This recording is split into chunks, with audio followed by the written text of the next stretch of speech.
پریشان کن بھی ہے اور اس سے پی ٹی آئی کو اور بانی کو کوئی فائدہ ملنے والا نہیں ہے. جی وہ تو ہم دیکھ رہے ہیں جس طرح آج پریس کانفرنس ہوئی اس میں وزیر اطلاعات نے جو کچھ کہا پھر وزیر قانون نے جو کچھ کہا اس سے تو لگ رہا ہے کہ تحریک انصاف کی جو ہے وہ برے دن آ چکے ہیں. دیکھیے جو ایک سب سے گھناؤنا یا جس گمبھیر مسئلہ جس کو کہیں, گمبھیر از دا رائٹ ورڈ, وہ تھا ملاقاتوں کا. جی اس ملاقاتوں کے کرانے کی اتنی فیسیلیٹیشنز کی بھی ایک کہانی ہے پوری. ایک ججز کا پینل تھا جنہوں نے خط وط بھی لکھے تھے, آپ کو یاد ہونا چاہیے. جی بالکل یاد ہے, بالکل یاد ہے. اور سپریم کورٹ کے اندر جو میں کھوسوی, ثاقبی, افتخاری, اپنے بندیالی سپریم کورٹس کے نام دیتا ہوں, اس کی بھی کوئی وجوہات ہیں. جب یہ ملاقاتوں کی اجازت دی جا رہی تھی اس وقت جج صاحب کو اس وقت کے اٹارنی جنرل نے دکھایا کہ جیل مینول یہ کہتا ہے کہ ہفتے میں نہیں بلکہ مہینے میں ایک ملاقات ہو سکتی ہے. پھر اس میں امینڈمنٹ آئی, پھر 15 دن میں ایک ملاقات ہو سکتی ہے, اور اس ملاقات کی کوئی گفتگو باہر پبلک میں نہیں ہو سکتی. ان کا ہٹاؤ اس کو, یہ کیا ہے jail manual which is a law of the land, جس کے تحت جیلیں گورن ہوتی ہیں, ان کا اس کو ہٹاؤ. یہ وہ دور تھا جب سہولت کاری عدلیہ کی طرف سے اپنے عروج پر تھی, اسی کو لے کے آج تک لٹکے ہوئے ہیں اس کے ساتھ کہ دیکھیں جی عدالتوں کا حکم نہیں مان رہے, توہین عدالت ہو گئی جی, توہین عدالت ہو گئی جی. لیکن اب عدلیہ کو جیل مینول کی اہمیت کا بھی پتہ ہے اور وہ اپنے فیصلے بھی اس کے مطابق کر رہے ہیں. وہ یہ اجازت دیتے ہیں بالکل کہ ملاقاتیں ہونی چاہیے, لیکن ملاقاتیں ہوں گی اب جو ہمیں بتایا ان دو فیڈرل منسٹر نے جوائنٹ پریس کانفرنس میں, وہ ہوں گی قانون اور جیل مینول کے مطابق. اب تو وہ کہہ رہے ہیں کہ عظمیٰ خان کی تو بند ہے ملاقات, اب سے وہ تو نہیں. اس کے بند ہونے کی وجہ ہے ان کو اس کنڈیشن پر جانے دیا گیا تھا کہ آپ باہر نکل کے پریس کانفرنس نہیں کریں گی. لیکن آپ کو پتہ ہے نا کہ وہ اپنی حرکتوں سے بات تو نہیں آئے. آتے ہی انہوں نے جو درفنتنی چھوڑی وہ آپ کے سامنے ہے. پھر انہوں نے کہا میں اپنی بہنوں سے مشورے کے بعد پھر میڈیا کے پاس آؤں گی, اور پھر میڈیا کے پاس وہ آئے وہ لوگ. تو جب یہ کچھ ہوگا تو ملاقاتیں نہیں ہوں گی. اب تو وہ انتہائی کلیئرٹی کے ساتھ کہہ رہے ہیں کہ نہیں ہوں گی جی, ملاقاتیں کر لے جو کرنا ہے. اس کا کون ذمہ دار ہے؟ اس کا ذمہ دار وہ ہے جنہوں نے ان ملاقاتوں کی فیسیلیٹیشن کو غلط استعمال کیا. جی بخاری صاحب, ایک سوال جو تحریک انصاف کے سپورٹرز اکثر کرتے ہیں وہ میں آپ کے سامنے رکھنا چاہوں گی کہ why government is so fearful of Imran Khan. مطلب اگر ان کی کوئی بات ٹویٹر پر آ جاتی ہے تو اس سے اتنا خوف زدہ کیوں ہے حکومت؟ دیکھیے یہ جو ایک تاثر قائم کیا گیا ہے سوشل میڈیا کے اوپر, ان کے سوشل میڈیا ہینڈلرز نے. اب میں آپ کو لے چلوں گا پھر ماضی کے اندر. مجھے آپ کو یاد ہونا چاہیے, مجھے تو اچھی طرح یاد ہے جب کہا گیا یہ کہ کسی نے اس کو ہاتھ لگایا تو یہ ہماری ریڈ لائن ہے اور خون کی ندیاں بہ جائیں گی, یہ شیخ رشید نے کہا تھا. یاد ہے آپ کو کہ نہیں یاد ہے؟ تو انہوں نے کہا اچھا پھر دیکھ لیتے ہیں کتنی خون کی ندیاں بہتی ہیں. 2 سال سے بھائی اندر ہے. کیا کر لیا کسی نے؟ جو شروع میں ان کو رسپانس ملا تھا جلسے جلوسوں کا, وہ آہستہ آہستہ فضل آؤٹ ہو گیا ہے. اب ان کے بلانے پر بھی کوئی نہیں آتا ہے. اور ایک نتیجہ ہم نے اور دیکھا کہ جب اس طرح کی بڑکیں آپ ماریں گے, جب اس طرح کی گراؤنڈ سچویشن کو نظروں میں رکھے بغیر آپ اعلانات کریں گے تو پھر لوگ ڈسگرنٹلڈ ہوتے ہیں. پہلے تو ورکر بیٹھا نا جو 9 مئی میں آپ نے ان کے ساتھ کیا, اس کے بعد ورکر نے کہا ہم تو نہیں آتے جی آپ کے جلوسوں میں. اور پھر جب آپ نے دیکھا, جب ووٹر نے یہ دیکھا کہ ان کے پاس سوائے جلسے جلوس کرنے کے کوئی کام ہی نہیں ہے, انہوں نے تو کوئی ڈھنگ کا کام اپنی کانسٹیٹوئنسی میں کر کے ہی نہیں دیا, تو اس کا ریفلیکشن آپ نے بائی الیکشنز میں دیکھ لیا ہے کہ اپنے گھر کی سیٹ جو ان کی پکی سیٹ تھی وہ بھی انہوں نے کھو دی ہے. تو یہ اس قسم کے پارٹی کے رویے جو ہیں اس سے اس کا ووٹر اور اس کا ورکر دونوں متاثر ہوتے ہیں. اور ہم مثال کے طور پہ کہتے ہیں پیپلز پارٹی کے ساتھ پنجاب میں یہ پہلے ہو چکا, پہلی دفعہ نہیں ہے. جی لیکن بخاری صاحب پھر آپ کو کیا لگ رہا ہے کہ اب ملاقاتیں پھر سے اگین بند کر دی جائیں گی اور فیملی ممبر ہو یا کوئی بھی ہو چاہے وہ وکلا ہو ان کی ملاقات نہیں کرنے دی جائے گی؟ دیکھیے جی ملاقاتیں اب ہوں گی ایک تو وکلا کی, اور وہ بھی اتنی ہی جتنی اجازت ہے. لیکن وکلا بھی تو باہر آ کے سیاسی گفتگو تو کر سکتے ہیں. کریں گے تو دوبارہ نہیں ملیں گے نا پھر. یہی تو میں آپ کو بتانا چاہ رہا ہوں. Anybody who will default on this facility will not be allowed to meet again. یہی تو عظمیٰ کے ساتھ ہوا ہے. ہاں جی, لیکن بخاری صاحب اس میں ایک اور ایشو ہے کہ جب بھی ایسا کیا جاتا ہے ملاقاتیں بند کی جاتی ہیں زیادہ لمبے ٹائم کے لیے تو انٹرنیشنل پریشر جو ہے وہ بلڈ ہوتا ہے, انٹرنیشنل ہیومن رائٹس آرگنائزیشنز جو ہیں وہ اس کے اوپر بات کرنے لگتی ہیں. تو پھر اس سے کس طرح سے ڈیل کیا جائے گا؟ پاکستان کا ایک انٹرنیشنل امیج جو ہے وہ خراب ہوتا ہے. اب آپ کو اس کی بھی ذرا تھوڑی سی مٹی پلیت کر لینی چاہیے میرے خیال سے. اگر آپ کو یاد ہو تو یہ تاثر بھی قائم ہوا تھا نا, دنیا میں بھی ہوا تھا, باہر سوشل میڈیا ہینڈلرز نے بھی کروایا تھا, پاکستان میں بھی تھا. Every single member of the P T I thought the moment he takes oath of the office of the president of United States of America, next day وہ پلین پکڑ کے یہاں آئیں گے اور بانی کو باہر نکال کے لے آئیں گے.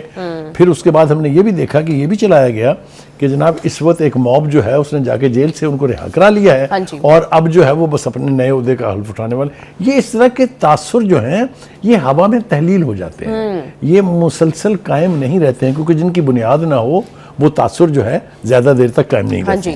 بخار صاحب ایک اور بھی بات ہے جس کے اوپر مجھے آپ کی کلیئرٹی چاہیے. آج جو یہ جوائنٹ پریس کانفرنس کی گئی وزیر قانون وزیر اطلاعات کی جانب سے, انہوں نے یہ بھی بات کی, بارہا بات کی کہ مریم نواز صاحبہ کو نواز شریف سے نہیں ملنے دیا جاتا تھا, نواز شریف پر اس قسم کی سختیاں کی گئی, مریم نواز پر اس قسم کی سختیاں کی گئی, لہٰذا اب ہم یہ کر رہے ہیں تو یہ جسٹیفائڈ ہے. تو بخار صاحب آپ کو کیا لگتا ہے کہ یہ ایک سیاسی انتقام بنتا جا رہا ہے؟ اس کے اوپر تھوڑی سی کلیئرٹی. پہلی بات تو یہ ہے کہ انہوں نے یہ نہیں کہا کہ چونکہ ہمارے ساتھ یہ ہوتا تھا اس لیے ہم آپ کے ساتھ کہہ رہے ہیں, کر رہے ہیں. یہ میرے خیال سے تھوڑی سی زیادتی ہے, کیونکہ پھر اور پولیٹیکل وینجنس کیا ہوتی ہے, اور پولیٹیکل وینجنس سے زیادہ بڑا کوئی جرم نہیں ہے. انہوں نے یہ نہیں کہا, انہوں نے صرف یہ یاد دہانی کرائی ہے کہ یہ خود کیا کرتے رہے ہیں. ایگزیکٹلی وہی, ٹھیک ہے, ان میں سے کوئی چیز اس طرح کی نہیں ہوئی ہے. نہ تو کسی نے امریکہ کے دورے پر یہ کہا کہ میں اے سی اتروا لوں گا. یاد ہے آپ کو پاکستان کے پرائم منسٹر کے پاس پریزیڈنٹ ٹرمپ سے ملنے کے بعد سب سے واحد بات یہی تھی کرنے کے لیے کہ میں اے سی اتروا لوں گا. پھر یہاں آ کے پریکٹیکلی انہوں نے یہ کیا کہ بیٹی باپ کو ملنے جاتی ہے جیل سے اٹھا لیتے ہیں آپ اس کو, اس کے باپ کی آنکھوں کے سامنے اٹھا لیتے ہیں آپ اس کو. یہ حوالے دیے جا رہے ہیں کہ ایسا کچھ نہیں ہو رہا, آپ تو اس حد تک گئے تھے. اور یہ کوئی اس میں دو رائے نہیں ہے. آپ 70% of all the press conferences and public rallies that Khan Sahab has addressed, اس میں یہ کہا تھا میں جیل میں بھر دوں گا ان کو. ہاں جی بالکل بالکل بخار صاحب. اور پھر ونس اگین فیصل واوڈا صاحب نے جو پیشن گوئی کی وہ سچ ثابت ہو رہی ہے. اب یہ ہے کہ فیصل واوڈا کا میں قائل تو بہت پرانا ہوں, مطلب ہے وہ ٹھیک ہے, ان کا سٹائل اپنا ایک ہے, انفرادی سٹائل ہے, لیکن وہ بات پتہ کہ اس لیے کرتے ہیں کہ ان کے سورسز بہت سالڈ ہیں. انہوں نے کل رات بیٹھ کے 3-4 باتیں کی تھی جس میں سے 4 تو پوری ہو گئی ہیں, 5ویں بھی شاید پوری ہو جائے گی. ایک تو انہوں نے کہا تھا کہ نوٹیفیکیشن آ جائے گا, دنیا کی کوئی طاقت روک نہیں سکتی اس کو, پہلی بات. دوسری بات یہ ہے کہ انہوں نے کہا تھا کہ سہیل افریدی صاحب کل جتنے مرضی تم تراک سے آئے ملاقات نہیں ہوگی, نہیں ہوئی. ٹھیک ہے جی. اس کے بعد جناب انہوں نے کہا تھا کہ جو باہر بیٹھ کے ہرزہ سرائی کر رہے ہیں پاکستان اور ریاست کے خلاف, کل ہی سے دیکھیے گا ان کے ساتھ کیا ہونے والا ہے. یاد ہے آپ کو؟ ہاں جی. آج شروع ہو گیا 2 بندوں کا, ہمارے جو انٹیریئر منسٹر ہیں انہوں نے حوالگی کا مطالبہ کر دیا ہے, جس میں ایک عادل راجہ صاحب جو ہیں جو پاکستان آرمی کا نمک کھا کے اور پاکستان کی ریاست کے خلاف پراپیگنڈا اور زہر اگل رہے ہیں وہاں بیٹھ کے, اور دوسرے وہ شہزاد اکبر صاحب, وہ جن کو اپنے ایک خاص منسلک ہونے پر بہت فخر تھا.